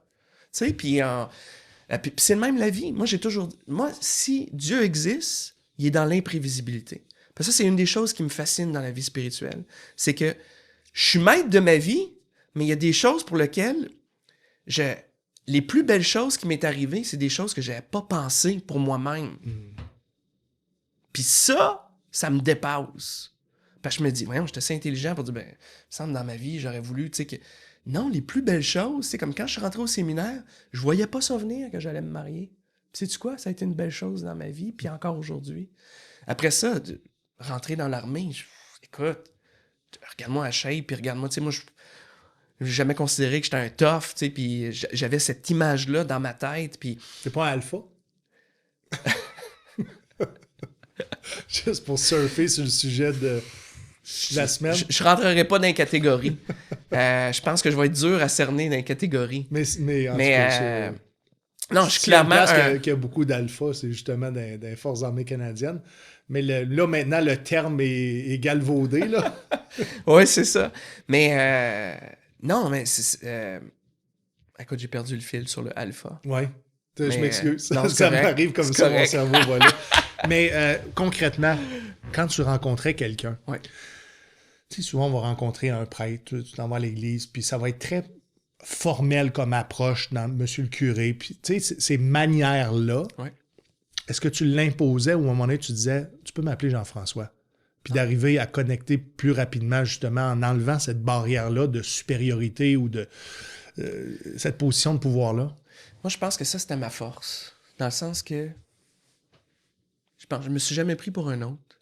Il y en a que même au niveau spirituel, le fait d'être un prêtre ou un ministre, là, tu le sens, là, tu sais, que ça... Il se donne un petit ascendant, tu sais. Un peu comme dans l'armée, là. Des fois, on se donne un ascendant. Oui. Mais cet ascendant-là, là, les gens le sentent. Puis ça, je pense que c'était l'espace, moi, que je voulais créer. Tu sais, des rencontres formelles, j'en ai eu, mais si tu savais combien de fois je suis allé prendre un café avec du monde, puis dire, hey, viens, on va prendre un café, puis je te le paye. Puis Sans avoir une raison. oui, il y avait une raison, Okay. mais je la savais pas. Mais moi, c'est souvent comme en théâtre, là, c'était ça. Là. Tu sais, en théâtre, j'ai pas fait venir beaucoup de monde dans mon bureau. Je savais que c'était stigmatisant. T'as bu du Tim Hortons? Ouais. J'en ai bu en tabarouette. Ouais. C'était la place. Raconte-moi ton rôle, justement, en Afghanistan. T'as combien de missions dans la carrière? Une seule? Une mission de 8 mois. C'est venu vite dans ma carrière. Je suis rentré en 2008. Oui. J'ai été impliqué avec le bataillon qui, lui, déployait à ce moment-là. Fait que ça m'a comme donné une perspective de l'Afghanistan, mais à l'inverse. Oui. Déjà, j'avais des gens dans mon bataillon. On parlait de choc post-traumatique. Ils avaient déjà vécu des échanges de combats, des embuscades. Fait que t'avais déjà eu tous ces confidences-là. J'avais beaucoup de confidences qui me préparaient. Puis vois-tu, 8 mois... 8 mois d'inforce, c'est là que j'ai reçu le coup de téléphone, puis on m'a dit... Tu pars l'année prochaine. Est-ce que ça te faisait peur d'aller justement à la rencontre, de peut-être d'être encore plus proche de ces témoignages-là, dans le sens d'être pratiquement là, dans le trait vivant là, du plus laid de la guerre, je vais le dire comme ça? Là? Ouais, je pense que je le pensais pas de même à ce moment-là. Tu sais, ça me drivait quand même pas mal de dire OK, ben c'est mon opportunité à moi. Puis ça, c'était très formateur. Ce que j'avais entendu, je me disais... C'est précieux parce que ça me prépare encore plus pour ce qui s'en vient pour moi. Fait que ça a été... Puis c'est vrai, là, ça a été formateur. Mais, tu sais, je pense pas que... À ce moment-là, tu sais, comme moi aussi, là, j'étais un jeune, là. Oui. J'avais 25 ans, là. Oui. Tu sais, t'es à l'âge où quand à cet âge-là, tu dis, hey, je me suis entraîné pour ça. Tu sais, même comme aumônier, je me disais... On me l'avait dit, c'est le sommet, ça, Jean-François. Fait que t'étais fier. Comme aumônier, d'aller en théâtre parce que pour les gens... Tu vas devenir une figure de référence, de confiance, avec ton unité. Puis parce que, tu sais comme moi, en théâtre, à qui tu parles? À qui tu parles de choses? Tu as des défis à la maison. Tu sais, les cabines téléphoniques, il y en avait des trous dans les murs. Là. Ouais. Ben, un coup de vargé dans le mur, à qui tu parles? Ton chum? Non. Il y en a peut-être. Il y en a peut-être qu'il y avait ce lien-là. Mais, fait que, tu sais... Ouais, non, c'est ça, c'était fou. Tu sais, je veux dire, puis c'était, oui, boire du café, jouer au hockey. Des fois, avant un match, il y en a un qui venait me voir. Hey, Padre, t'as-tu 2 minutes? Puis là, on se parlait. Hey, gars, demain, on va prendre un café ensemble. Qu'est-ce que t'en penses? Ah ouais, j'aimerais ça, Padre. Tu sais. Parce que t'étais disponible comme n'importe quel. Exact. Puis c'est ça la différence aussi, tu sais, entre... Beaucoup de gens vont dire l'aumônier militaire, c'est comme un psychologue. Puis c'est vrai, je pense qu'il y avait beaucoup d'écoute. Beaucoup d'écoute. La grosse différence, c'est que, tu sais, le psychologue, c'est on se rencontre une fois ou 2 semaines, viens dans mon bureau, tout ça. Moi, je m'exposais. J'allais manger avec la gang, tu sais. J'allais jouer dans les activités avec eux. J'allais participer aux activités régimentaires. Fait que, tu sais, tu bâtis cette confiance-là. Et tu t'exposais aussi à un volume de travail beaucoup plus grand aussi, hein? Ouais, puis tu t'exposais à connecter aussi avec les gens, là. Tu sais, quand la personne t'a déployé avec, tu reviens, puis là, finalement, il te parle d'un divorce, puis là, oh, t'as OK. Tu sais, ça vient te chercher autrement. T'es lié. C'est sûr que t'es lié pas de la même façon que viens dans mon bureau puis je t'écoute. Là. Je vais te mettre dans une situation, un prêtre qui reçoit au confessionnal un criminel qui avoue un crime, par exemple, qui avouerait un meurtre. C'est quoi comment le prêtre réagit? Est-ce qu'il doit en informer les autorités? Oui, ça c'est... du côté catholique, là, je vais parler pour ta branche à toi. Pour ma confession. Tu sais, on appelle ça le secret confessionnel. Fait on peut le questionner aujourd'hui. Est-ce que ça a toujours lieu d'avoir sa place? C'est une bonne question. Mais ça reste que la doctrine, c'est que quelqu'un qui confie ses péchés à un prêtre dans le cadre de la confession, ce qui est dit là, c'est protégé de tout. même s'il y a des crimes qui sont énoncés... Donc, c'est dans la loi. Exemple, c'est comme la loi de l'Église. Ouais. Tu comprends-tu? On n'a jamais entendu parler d'un prêtre qui est allé témoigner d'une confession. Ah, il pourrait pas. Non, il pourrait pas. Okay. Il pourrait pas. C'est vraiment le secret confessionnel. À cause des règles de l'Église. À cause des règles de l'Église. Ouais. Okay. Comme je te dis, on peut questionner ça. T'sais, moi, dans ma pratique, moi, j'étais pas prêtre. Fait que dans ma pratique d'accompagnement, ben, c'est un peu comme les psychologues. J'avais les clauses de confidentialité. Si tu peux être une menace à toi-même ou pour d'autres, ou s'il y a des abus de mineurs, c'est confidentiel ce qu'on se dit, mais là, ça, je vais devoir transgresser parce que soit que je m'inquiète pour toi, je m'inquiète pour d'autres, ou je m'inquiète pour des personnes vulnérables. Fait que moi, ça, c'était ma pratique. Mais moi, c'est parce que je n'étais pas prêtre, j'avais pas... dans ma confession, je ne donnais pas le sacrement du pardon. Ouais. Ce qu'un prêtre, lui, va faire. Ouais. Allant jusqu'au meurtre.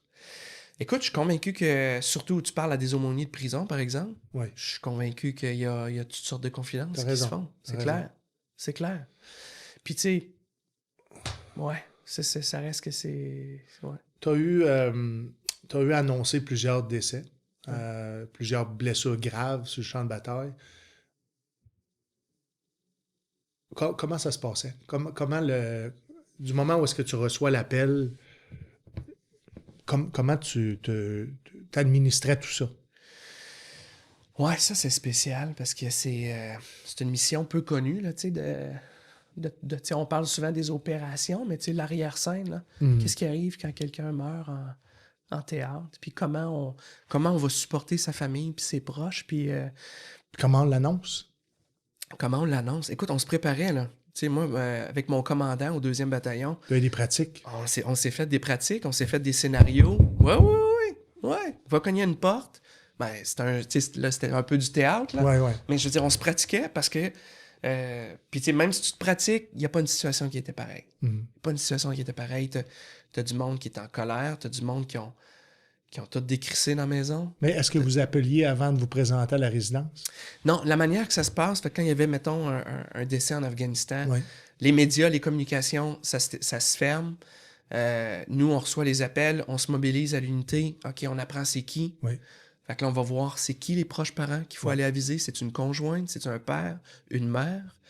Et là, il y avait une équipe, le commandant, son bras droit, l'adjudant-chef, puis l'aumônier. On arrive. On arrive à la maison, on se présente pas. Au niveau de warning, l'approche, est-ce que vous souhaitiez mettre l'aumônier en priorité devant pour qu'il y ait un premier signe qu'on s'en vient parler de quelque chose de sérieux? Non, je te dirais que c'est le commandant qui prenait la parole en premier pour comme annoncer la nouvelle. Puis après ça, l'aumônier était là dans un rôle de support. Comment là, OK, là, comment on la gère, comment on la digère, cette nouvelle-là. Puis t'es amené comme genre justement une ressource de première ligne pour dire, regarde, on va vivre ça ensemble ce soir avec vous. Là.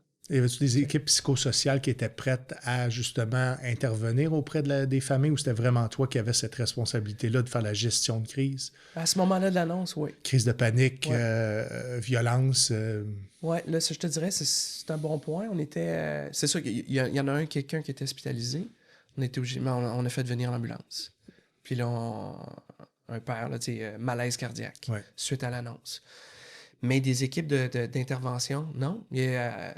Après, oui, il y avait d'autres ressources qui s'ajoutaient. Mais au moment de l'annonce, on était 3. Puis pourtant, à mon avis, à moi, la gestion de crise se faisait à l'annonce. Puis tout dépendamment le nombre de personnes dans la maison, il y a plus qu'une personne qui aurait pu avoir besoin justement de toi, de ta présence pour la gestion de crise. Penses-tu que c'est une lacune? C'est une bonne question. Tu sais, comme on disait tantôt, c'est perfectible. Oui. C'est sûr que, tu sais, on va mettre ça en perspective, entre les télégrammes de la Deuxième Guerre mondiale, complètement dépersonnalisés, tu reçois une lettre, un fils intel, mort sur le champ de bataille, on vous ramène le doc tag, merci, bonsoir. Je pense qu'on a amené ça à un niveau humain beaucoup plus grand, puis des ressources. Mais est-ce que c'est perfectible? Clairement. Je pense que, tu sais, des ressources dans des situations comme ça, t'en as jamais assez. Oui. Clairement. Parce que tu sais jamais comment ça va... Mais tu sais, je te dirais que de toute façon, les gens ne sont pas dans le besoin, ils sont dans le déni quand ça se passe. Oui. Déni ou colère. Ou la volonté de savoir. Oui, mais t'es limité avec l'info que t'as. Justement, mettons, le père veut savoir, là. Ben là, tu Je veux savoir qu'est-ce qui est arrivé dans ton expérience à toi. Ouais. C'est jusqu'où on est prêt à donner de l'information à ce moment-là de l'annonce. Ah, moi, j'étais totalement transparent dans le sens que on donnait l'info qu'on avait. Mais tu sais, après ça, mais c'était limité l'info qui venait du théâtre par rapport à la situation. Mais la famille mérite de savoir ce qui s'est passé, mais dans les meilleures de mes capacités. Je vais donner un exemple, tu sais. Un moment donné, on avait fait une annonce, puis l'information qu'on avait à ce moment-là, c'était chute d'une falaise. Puis la famille nous posait plein de questions. Ouais, mais chute d'une falaise, qu'est-ce qui se passe? On ne l'avait pas à ce moment-là, l'info. Ouais. Mais tu sais, là, tu dis, c'est toutes des bonnes questions. Puis regarde, demain, là, je vais les poser, ces questions-là, puis vous allez les avoir, les réponses. Mais présentement, je ne les ai pas, mais je l'entends. Je l'entends. Puis là, il me posait des questions, mais as-tu sauté sur un ID? Donc, si on connaissait le mécanisme causal, les dommages, on relâchait cette information-là aux familles. Oui. Oui. Parce que la famille avait sûrement comme questionnement, puis c'est une question que est-ce que je suis capable de le voir? C'est possible de façon tangible de toucher son corps? Est-ce qu'il est encore reconnaissable? J'imagine que c'est des questions aussi que la famille se posait. Ah, c'est clair. Peut-être pas au moment de l'annonce, mais dans les jours après, Okay. là, plus on se rapprochait de le rapatriement du corps à Trenton, là, c'était ça, les grosses questions, parce que il est dans son corps est comment? Puis c'est ça, une guerre, il n'y a rien de chic là-dedans. Non. Puis des fois, il y a des corps qui n'étaient pas possibles d'être exposés, présentés à la famille non plus. Puis là, c'est ça. Puis pense à ça. Là, c'est pour ça, des fois, on met tellement l'emphase, mais pense à ça, les familles militaires. Là. Une mère à qui tu dis, ton fils de 20 ans est mort dans un pays étranger. Puis en plus, tout ce que tu vas voir, là, c'est un cercueil passé avec un drapeau canadien. Tu verras rien d'autre. Il sera peut-être même pas dedans. Ou ce qui en reste. Ouais. De l'intégrité du corps. Puis là, c'est un scénario vrai là, que je te dis là. Puis tu en as connu aussi. Là, imagine-toi ce qu'on demande à nos familles. Alors, tu sais, le dernière image que j'ai de mon fils, c'est avant de partir. Puis c'est quelque chose. Fait que, tu sais, quand on dit la vie militaire, ça repousse là, les défis associés à la vie militaire, là, c'est exponentiel. Là. J'ai plein de questions. Est-ce que l'incinération des corps pouvait se faire en théâtre opérationnel? Est-ce que tu as vu ça? Pas à ma connaissance. À ma connaissance, vraiment, tout était rapatrié à Trenton, puis le mandat était donné à une firme à Trenton. Puis d'investiguer, puis de faire justement là, ce qu'ils pouvaient pour, avec la disposition des corps. Puis, j'imagine qu'il y avait un travail de médecin légiste aussi qui était à faire sur... Exact. Sur la cause de la mort, là, parce que ça devient une responsabilité canadienne parce que c'est un de nous qui est décédé au combat. Exact. Mais ça a été des moments forts. Et les autoroutes à Trenton, là, le soutien là, ouais. pour la famille, là, quand on disait la reconnaissance, là, ça a été un baume sur le cœur. Mais au Canada anglais?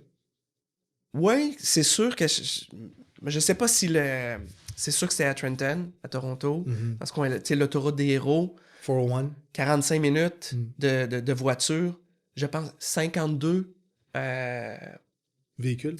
52, pas pontons, mais 52 endroits différents. Overbridge, ouais. Exactement. 52 sur la route. Il y avait du monde à toutes les places. Ouais. Puis c'était un grand baume, ça, pour les familles. Ça, c'était quelque chose. De les familles te le partageaient? Ah, c'est clair. Parce qu'il y avait l'impression qu'il était mort en héros. Il est pas mort. Ben, ils sont morts en héros.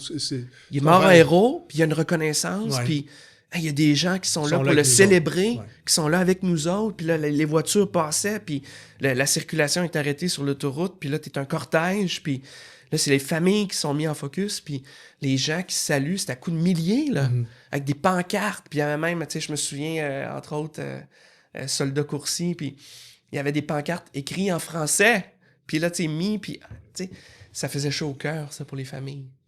Est-ce que tu as déjà fait face à une situation où est-ce que tu n'avais pas... que tu étais démuni, que tu ne savais pas quoi faire, que tu ne savais pas quoi dire? Non, plusieurs fois. Tu veux-tu me raconter un dilemme? Tu sais pas quoi dire. Ben, je pense que, tu sais, on cherche à combler le vide. Puis je pense que quand il y a des situations, des fois difficiles, on veut être vite sur des réponses. Puis ça, c'est quelque chose avec le temps, j'ai appris à mieux vivre pour moi, ces moments-là. Il y en a des fois un gars qui parle d'une séparation, puis là, ouais, une de perdue, 10 de retrouvée, là, tu sais. Ouais. En même temps, c'est de l'humour. C'est de l'humour. C'est de l'humour, c'est juste que, tu sais, c'est à quel moment, des fois, que ça devrait sortir, tu sais. Ouais. Pas là, tu sais, peut-être après, ou... Je te confirme, j'en ai fait des jokes de mauvais goût dans des situations où est-ce que je voulais alléger l'atmosphère. Hein. Ouais, mais là, ouais. Puis, tu sais, encore là, il n'y a pas de mauvaise... Tu sais, c'est tout... Souvent, c'est bien intentionné, là. Ouais. Tu sais, c'est bien intentionné. Puis ça, les gens le sentent, la bienveillance, pareil. Même s'il y a un malaise. Mais c'est un mécanisme de défense. C'est ça que je veux dire pour plusieurs personnes. C'est un mécanisme de défense. Clairement. Je te dirais une situation... écoute, à un moment donné, je me fais appeler sur un cas d'aumônier en devoir. Parce qu'on était... les aumôniers, on était 24/7. Oui. Fait qu'on avait un téléphone d'aumônier en devoir. Puis là, je me fais appeler, situation bizarre, genre comme... C'était à Gagetown. Le monsieur, il dit que sa femme, comme elle est dans son lit, comme elle répond plus aux signes vitaux. C'est tout ce que je sais. Puis ça, c'est dans les PMQ. Fait que c'est à 5 minutes, je me prépare, je mets mon uniforme.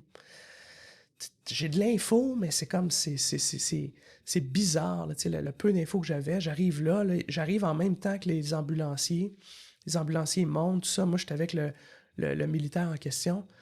Puis finalement, écoute, sa femme était malade depuis une couple de semaines. Elle était dans la trentaine. Elle s'est jamais réveillée. Cette nuit-là, elle ne s'est jamais réveillée. Puis il pensait qu'elle dormait. Puis là, il jouait avec les enfants. Puis à un moment donné, il monte en haut. Puis là, il a bien vu que ça marche pas. Tu sais, une situation de même, là. Puis là, mon anglais était pas très bon. Je commençais. Je me sentais tellement démuni. Mais sais-tu quoi? Le fait de ne pas être trop bon en anglais, ça m'a permis de ne pas mettre trop de mots. De dire... d'être là vraiment pour lui, là. Il était dans le choc, il était avec les enfants, d'être présent là. Puis à la fin, j'ai demandé, tu sais, t'aimerais-tu ça qu'on aille se recueillir avec ton épouse? Puis il a accepté. Mais encore là, les mots sont... Tu sais, disons que la prière est modeste, là. Tu sais, moi, ça m'a toujours tapé ses nerfs, là. Moi, tu sais, des affaires de... tu sais, mettons quelqu'un qui perd un être proche, là, puis « Ah, le bon Dieu voulait une fleur de plus dans son paradis! Hey, là, moi, dans ce temps-là, ça me fâche. Je t'ai jamais entendu? Ah, il voulait une belle fleur de plus dans son jardin. Oh non, chien, toi! Comme, il peut s'en créer des fleurs, là. Tu sais, comme...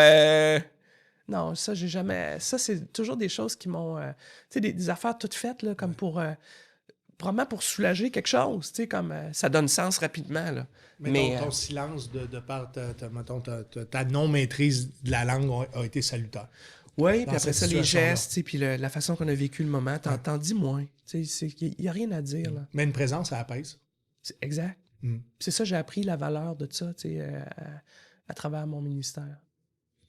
Jean-François Naët, merci d'avoir été au Soundcheck Podcast. Tu m'avais dit que c'était 90 minutes, c'est pas vrai? Oui. C'est ça, 90 minutes. Merci d'avoir été présent à la victoire de l'amour. J'avais l'impression que ça sonnait un peu comme l'émission La victoire. Non, c'est pas vrai. On l'a fait à notre façon. Je t'ai entendu sacrer une fois. Je vais le prendre en extrait, ça. C'est quoi ta relation avec les sacres? T'es-tu à l'aise avec ça? Écoute, tu sais, pour ma part, je pense que quand j'ai sacré, j'imitais un commandant, là, tantôt. Mais essaye pas de te justifier. Mais je vais en échapper des fois quelques-uns de temps en temps. Je vais te faire un beau montage que tu vas avoir de l'air que t'as. Puis j'ai commencé avec les 22. Oui. Fait que je vais te dire une chose, un sac aux 2 mots. Oui. Fait que des fois, c'était des adverbes. Des fois, c'était des adjectifs. Des fois, c'était des prénoms. Fait que non, t'apprends à déchiffrer.